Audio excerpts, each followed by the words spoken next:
Bonjour petit lutin. Aujourd'hui, tu vas écouter Zoé et le sapin enchanté, épisode 6. Et puisque Noël approche à grands pas, et que nous attendons tous avec impatience la venue du Père Noël, sais-tu qu'en Alsace, il y a plein d'autres personnages qui rendent visite aux enfants ?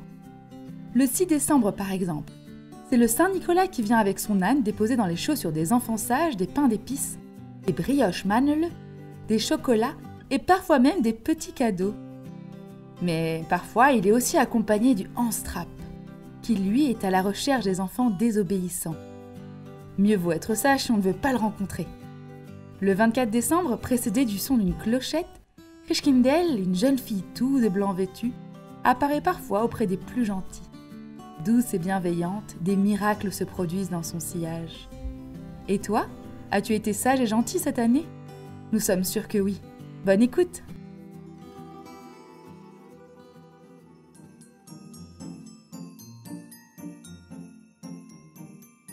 Les premiers flocons tombent sur la ville et elle se part de 1000 lumières pour fêter Noël.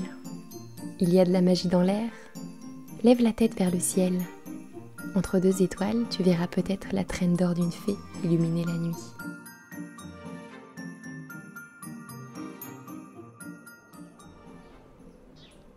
Zoé et Arsène scrutent les symboles gravés sur le vieux chêne. Christkindl leur a dit que chaque être magique de la forêt de la Robertsau avait le sien gravé sur cet arbre. Mais parmi tous les symboles qu'ils contemplent, lequel est celui de Hans-Trapp ? La neige s'est arrêtée autour d'eux et la forêt semble comme prise dans du coton. Toi aussi tu penses que l'emblème d'Hans-Trapp est un épouvantail ? Demande Arsène en effleurant du bout des doigts l'écorce. Oui, c'est sûr que c'est lui. Rappelle-toi, la reine des fées et des farfadènes nous avait dit qu'il ressemblait à un épouvantail. Et même Christkindl nous avait dit qu'il avait les cheveux en bataille. Bon, et maintenant, comment est-ce que cette histoire d'épouvantail est censée nous amener à sa cachette ? J'imagine que ce symbole doit se trouver sur d'autres arbres. Répond Zoé en observant avec attention les arbres autour d'elle. Tiens, regarde ! S'écrie-t-elle en pointant l'écorce d'un bouleau à quelques pas. Il y a un épouvantail sur celui-là. Et un peu plus loin, j'en vois un autre. C'est comme sur les chemins de randonnée qui sont balisés avec des traits de couleur. Tu as raison, allons-y, suivons les épouvantails. Zoé sourit en voyant son ami courir d'arbre en arbre. Lui qui d'ordinaire préfère rester chez lui tranquille au coin du feu, le voilà qui marche à grands pas dans la neige à la recherche d'Hans-Trapp, le voleur de cadeaux. Tout ça, c'est grâce à Noël et aux fées. Ils avancent dans la forêt en suivant les symboles. Ceux-ci sont parfois gravés sur des troncs d'arbres, d'autres fois sur des pierres. Un bruit de ruisseau leur parvient, étouffé par la neige. Ils dépassent une rangée de peupliers et arrivent à l'étang du Karpenloch. Les canards sont immobiles sur la berge. Leurs têtes cachées sous leur plumage, ils dorment dans la pâle lumière de l'hiver. Zoé repère le symbole d'Hans-Trapp gravé sur l'écorce d'un saule pleureur tout au bord du lac. Elle s'approche. Je ne comprends pas.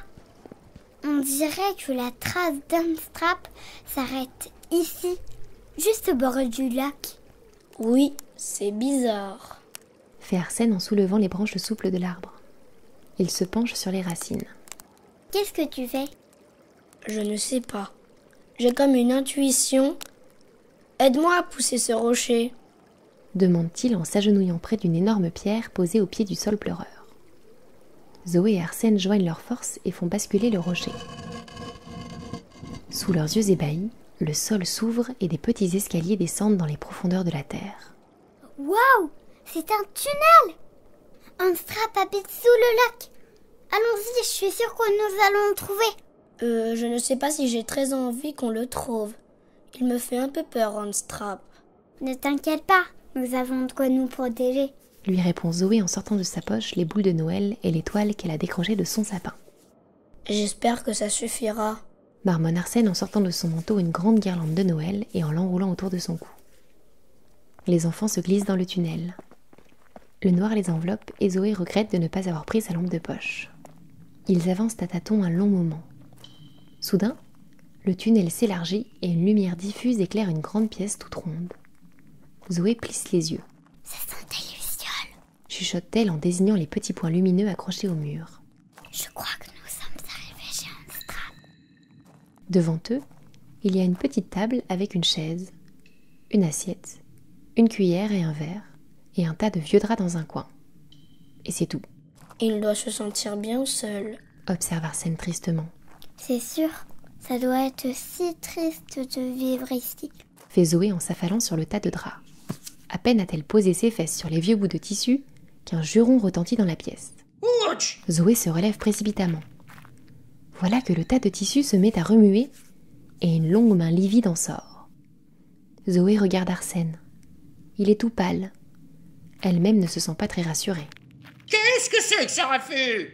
Qui vient troubler mon hibernation? Fait une voix sifflante. Le tas de tissu s'est déplié et un petit homme aux cheveux hirsutes et au regard noir fixe Arsène et Zoé d'un air mauvais. Anstrap, nous ne voulons pas vous déranger, juste vous poser quelques questions. Articule Zoé d'une voix tremblante en serrant son étoile. Des enfants? Et des enfants chez moi? Et avec des décorations de ce perfide et satané Noël en plus? Anstrap se rapproche d'eux, l'air menaçant. Les décorations de Noël semblent plus l'énerver que le repousser. Arsène et Zoé se pressent l'un contre l'autre. Tout à coup, Zoé sent quelque chose de chaud tout contre son cœur. Elle glisse la main dans sa poche intérieure. La petite fiole que lui a donnée Gretel, la jardinière. Elle est remplie de sève de sapin pour les protéger en cas de danger. Elle la sort de sa poche et répand le petit liquide doré sur elle et Arsène. Sorcellerie! Et voilà que maintenant vous empestez le sapin. Mais vous voulez ma mort ou quoi? S'écrie Anstrap en reculant d'un bond. Non, on veut juste vous poser des questions. Bredouille Arsène livide. Eh bien, pose-les tes questions, face de navet. On veut savoir où vous avez mis les cadeaux que vous avez volés aux fées. Anstrap s'étrangle à moitié en entendant les mots qui sortent de la bouche de Zoé. Les gars, quoi? Les cadeaux!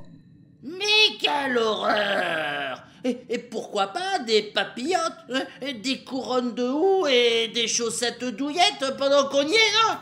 Je déteste les cadeaux, je hais les cadeaux, j'exècre les cadeaux. Hein. Et rien que d'en parler, ça me donne de l'urticaire. Et regardez ça, ça me gratte partout.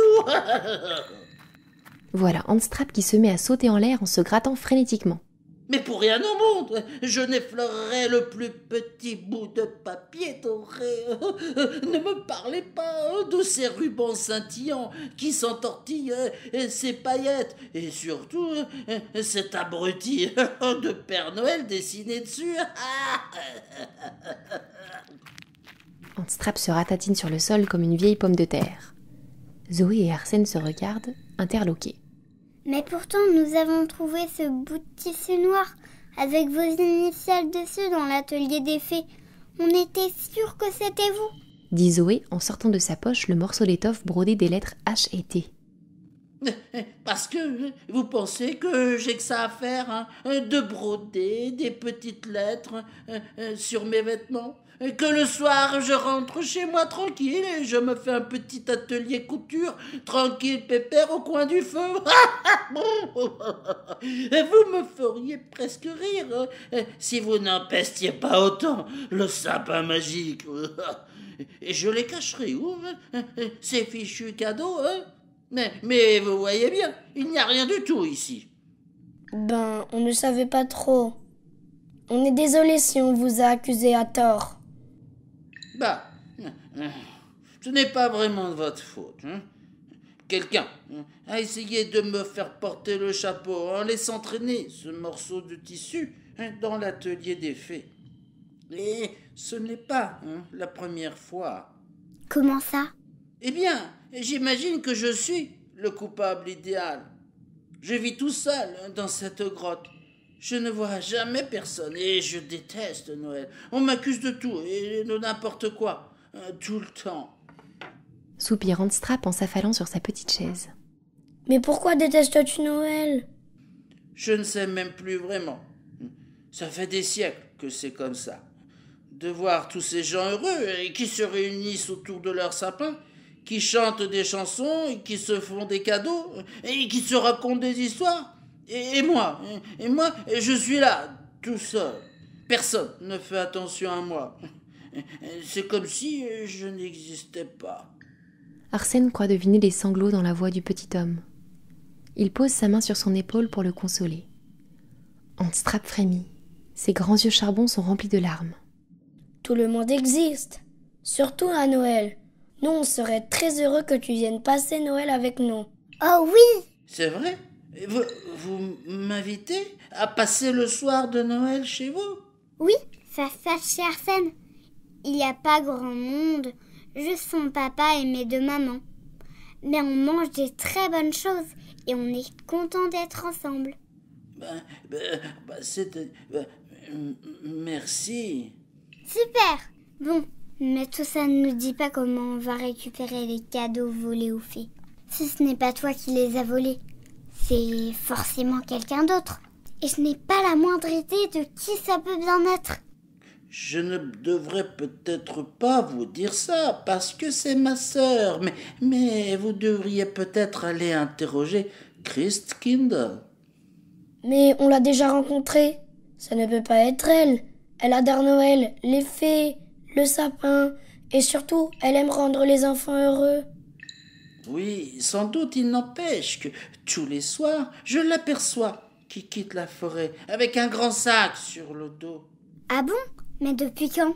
Eh bien, cela fait quelques jours. Zoé se gratte l'oreille. Les idées et les suppositions se bousculent dans sa tête. Mais elle a du mal à comprendre pourquoi Christindel irait voler les cadeaux fabriqués par les fées. La seule façon d'en être sûre, ça sera de la prendre en filature. Oui, bonne idée. Handstrap hoche la tête. La nuit va bientôt tomber, et venez. Tous les trois se glissent dans le tunnel et remontent entre les racines du grand saule pleureur. La forêt s'éteint doucement, le ciel s'embrase et la neige se pare de reflets orangés. Handstrap entraîne les enfants derrière un bosquet. Attendons ici, elle ne devrait plus tarder à arriver. Des nuages de buée s'échappent des lèvres de Zoé. Elle observe un petit rouge-gorge qui sautille de branche en branche au-dessus de sa tête. Soudain, un chant limpide résonne dans l'air du soir. C'est Christkindl, chuchote Arsène. Zoé tend l'oreille alors que le chant se rapproche. Elle aperçoit la silhouette blanche de Christindel qui se glisse entre les arbres. Elle semble si légère, c'est comme si elle flottait. Sur son dos, il y a une gigantesque hotte.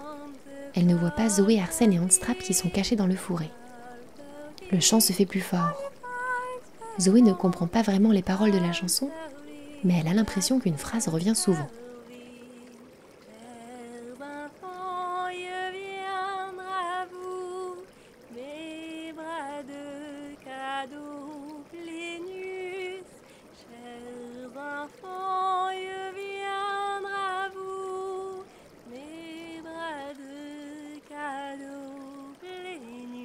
J'ai l'impression que ce refrain signifie quelque chose d'important, mais je n'en comprends pas le sens.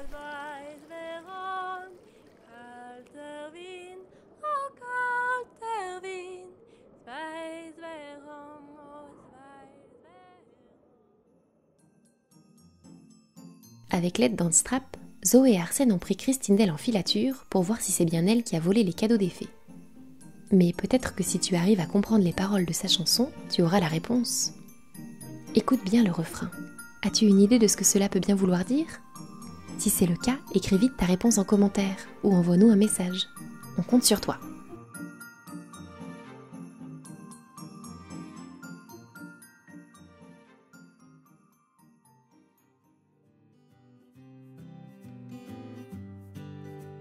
Vous venez d'écouter une histoire d'Envolée Conté, une création originale écrite par Lucille Petit. Pour nous soutenir, mettez-nous 5 étoiles sur Apple Podcast et retrouvez-nous sur Instagram à @envoléconté. À très vite!